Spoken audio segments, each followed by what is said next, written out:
ರಾಮಕೃಷ್ಣ ಪರಮಹಂಸ ನಮಗೆಲ್ಲ ಗೊತ್ತಿದೆ. ಇವ್ರು ಯಾವುದೇ ಥರ ತ್ರೇತಾಯುಗನೋ ಅಥವಾ ದ್ವಾಪರ ಯುಗದಲ್ಲೇ ಇದ್ದವರಲ್ಲ.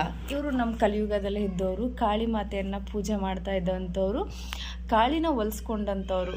ಇವರು ಕಾಳಿಯನ್ನು ನೋಡಿದಂಥವ್ರು. ಹಾಗೆ ಕೂಡ ಸ್ವಾಮಿ ವಿವೇಕಾನಂದ ಅವ್ರಿಗೂ ಕೂಡ ದರ್ಶನವನ್ನು ಮಾಡಿಸಿದ್ದಾರೆ ಕಾಳಿ ಮಾತೆಯನ್ನು. ಆದರೆ ಇವತ್ತಿನ ವಿಷಯ ಬಂದು, ನಾವೆಲ್ಲ ಹಳೆ ಫೋಟೋಸ್ ಆದರೆ, ಫ್ರೇಮ್ ಹೊಡೆದೋದ್ರೆ ಅಥವಾ ವಿಗ್ರಹಗಳು ಏನಾದರೂ ಭಿನ್ನ ಆದರೆ ಈಗೆಲ್ಲ ಜನ ಹೇಳೋದು ಅದು ಭಿನ್ನ ಆಗಿದೆ, ಬಿಸಾಕ್ಬಿಡಿ ಅಂತಾರೆ. ಎಲ್ಲೋ ದೇವಸ್ಥಾನದ ಹತ್ರನೋ ಹೊಳೆನಲ್ಲೋ ಬಿಸಾಕ್ಬಿಡ್ತೀವಲ್ವ. ಅದಕ್ಕೆ ಇವರು ಎಷ್ಟು ಚೆನ್ನಾಗಿ ಹೇಳಿದ್ದಾರೆ ರಾಮಕೃಷ್ಣ ಪರಮಹಂಸವ್ರಂದರೆ, ಮಥುರಾ ಒಂದು ನಗರದಲ್ಲೇನೆ ಇವರೇನು ಕಾಳಿ ಮಾತೆಯನ್ನು ಪೂಜೆ ಮಾಡ್ತಾ ಇರ್ತಾರೆ ದಕ್ಷಿಣೇಶ್ವರದಲ್ಲಿ. ಅಲ್ಲಿ ಒಬ್ಬರು ರಾಜಾರಾಣಿ, ಆ ಪ್ರದೇಶದ ರಾಜಾರಾಣಿ ರಾಧಾಕೃಷ್ಣ ಮೂರ್ತಿಯನ್ನು ಪೂಜೆ ಮಾಡ್ತಾ ಇರ್ತಾರೆ. ದಿನ ಅವ್ರು ತುಂಬ ವರ್ಷದಿಂದ ಮಾಡ್ಕೊಂಡು ಬಂದಿರ್ತಾರೆ. ಅವ್ರ ಮನೆತನದ ದೇವರು ಕೂಡ ಹೌದು.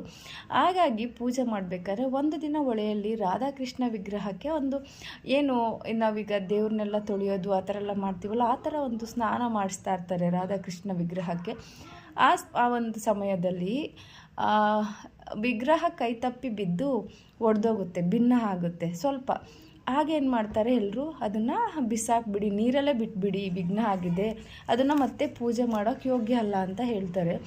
ಆಗ ಆ ರಾಣಿಗೆ ತುಂಬ ಬೇಜಾರಾಗುತ್ತೆ. ಯಾಕಂದರೆ ತುಂಬ ವರ್ಷದಿಂದ ನಾನು ಪೂಜೆ ಮಾಡಿದ್ದೀನಿ, ಅದನ್ನು ಯಾವ ಥರ ನಾನು ನೀರಲ್ಲಿ ಬಿಟ್ಬಿಡಲಿ, ನನಗೆ ಇಷ್ಟ ಆಗ್ತಿಲ್ಲ ಅಂತ. ಕೊನೆಗೆ ಅಲ್ಲೇ ರಾಮಕೃಷ್ಣ ಅವ್ರನ್ನ ಕರೆದು ಕೇಳ್ತಾರೆ. ಅವ್ರು ಹೇಳ್ತಾರೆ ರಾಣಿಗೆ, ನೀವು ನಿಮ್ಮ ಅಳಿಯನಿಗೋ ಅಥವಾ ಮಗನಿಗೋ ಏನೋ ಒಂದು ಬಿದ್ದು ಸಣ್ಣ ಪುಟ್ಟ ಗಾಯ ಆಗಿ ಕೈಕಾಲು ಏನಾದರೂ ಮುರಿದು ಹೋದರೆ ನೀವು ಬೇರೆ ಮಕ್ಕಳನ್ನ ತರ್ತೀರಾ, ಬೇರೆ ಅಳಿಯನ್ನ ತರ್ತೀರಾ?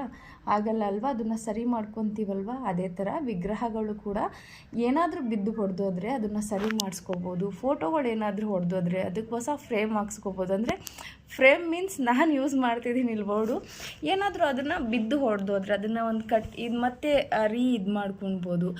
ಆ ಥರ ವಿಗ್ರಹಗಳಿಗೆ ಭಿನ್ನ ಆಗೋದಿಲ್ಲ, ಫೋಟೋಗಳಿಗೆ ಭಿನ್ನ ಆಗೋದಿಲ್ಲ. ಮನುಷ್ಯ ಮನಸ್ಥಿತಿ ಅದರಲ್ಲಿ ಭಿನ್ನ ಆಗುತ್ತೆ ಹೊರತು ಯಾವತ್ತೂ ಅಷ್ಟೇ ವಿಗ್ರಹಗಳಿಗೆ ಆಗೋದಿಲ್ಲ ಅಂತ ಹೇಳ್ತಾರೆ. ಆಗ ಅವ್ರಿಗೆ ತುಂಬ ಖುಷಿಯಾಗುತ್ತೆ. ಯಾಕಂದರೆ ಅವ್ರು ಹೇಳ್ತಾರೆ, ರಾಣಿ, ನಾನು ತುಂಬ ವರ್ಷದಿಂದ ರಾಧಾಕೃಷ್ಣನ ಮುಂದೆ ಹೇಳ್ಕೊಂಡಿರೋ ತುಂಬ ನೋವಿದೆ, ತುಂಬ ಖುಷಿ ಇದೆ, ಏನೋ ಭಿನ್ನ ಆಯಿತು ಅಂತ ಅದು ನೀರಲ್ಲಿ ಹೊಳೆಲಿ ಹೆಂಗೆ ಬಿಡಲಿ ಅಂತ. ಅದೇ ಥರ ನಮ್ಮ ಮನಸ್ಸಿನಲ್ಲೂ ಕೂಡ ಬಂದರೆ ಎಷ್ಟೊಂದು ಅರಳಿಕಟ್ಟೆ, ದೇವಸ್ಥಾನ, ಕೆರೆಗಳು, ಬೇಲಿ, ಅಲ್ಲೆಲ್ಲ ದೇವ್ರ ಫೋಟೋ ಇರುತ್ತಲ್ಲ, ಅದೆಲ್ಲೂ ಇರೋದಿಲ್ಲ. ನಾನು ಮಾತ್ರ ಆ ಥರ ಯಾವುದೇ ಥರ ಮಾಡೋದಿಲ್ಲ. ವಿಘ್ನಗಳು ಏನಕ್ಕೂ ಆಗೋದಿಲ್ಲ, ವಿಘ್ನ ಆದರೂ ಕೂಡ ಸರಿ ಮಾಡಿಸ್ಕೋಬೋದು. ಜನಕ್ಕೆ ದೇವ್ರದ್ದೇನಾದರೂ ವಿಘ್ನ ಆದರೆ ಅದಾದರೆ ಇದಾದರೆ ಅಂತ ಭಯ. ಆದರೆ ತಪ್ಪು ಮಾಡಿದರೆ, ಸುಳ್ಳು ಹೇಳಿದರೆ, ಒಬ್ರಿಗೆ ಮೋಸ ಮಾಡಿದರೆ ದೇವ್ರು ಏನಾದರೂ ಶಿಕ್ಷೆ ಕೊಡ್ತಾನೆ, ಆ ಭಯ ಅಂತೂ ಯಾರಿಗೂ ಇಲ್ಲ. ಆ ಭಯ ಇದ್ದರೆ ಇದೆಲ್ಲ ಏನೂ ಮಾಡೋದಿಲ್ಲ. ನೀವು ಅಷ್ಟೇ ಬಿಸಾಕ್ಬಿಡಿ. ನಾನು ಕೂಡ ಯಾವ ಫೋಟೋನೂ ಬಿಸಾಕಿಲ್ಲ. 12 ವರ್ಷದಿಂದ ಅದೇ ಫೋಟೋಸ್ ಇದೆ, ಅದೇ ಫೋಟೋಗೆ ಪೂಜೆ ಮಾಡ್ತಿದ್ದೀನಿ. ಸ್ವಲ್ಪ ಹಳೇದಾಗಿರ್ಬೋದು, ನಾನು ಫ್ರೇಮ್ ಹಾಕ್ಸ್ಕೊತೀನಿ, ಏನು ಪ್ರಾಬ್ಲಮ್ ಇಲ್ಲ. ನಾವು ದೇವ್ರ ಫೋಟೋ ಮುಂದೆ ಎಷ್ಟೆಲ್ಲ ನಿಂತ್ಕೊಂಡು ಹೇಳ್ಕೊಂಡಿರ್ತೀವಿ ನಮ್ಮ ಫೀಲಿಂಗ್ಸ್.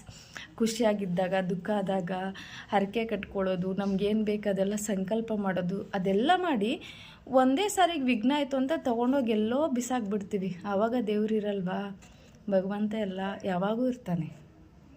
ಜೈ ಶ್ರೀರಾಮ್.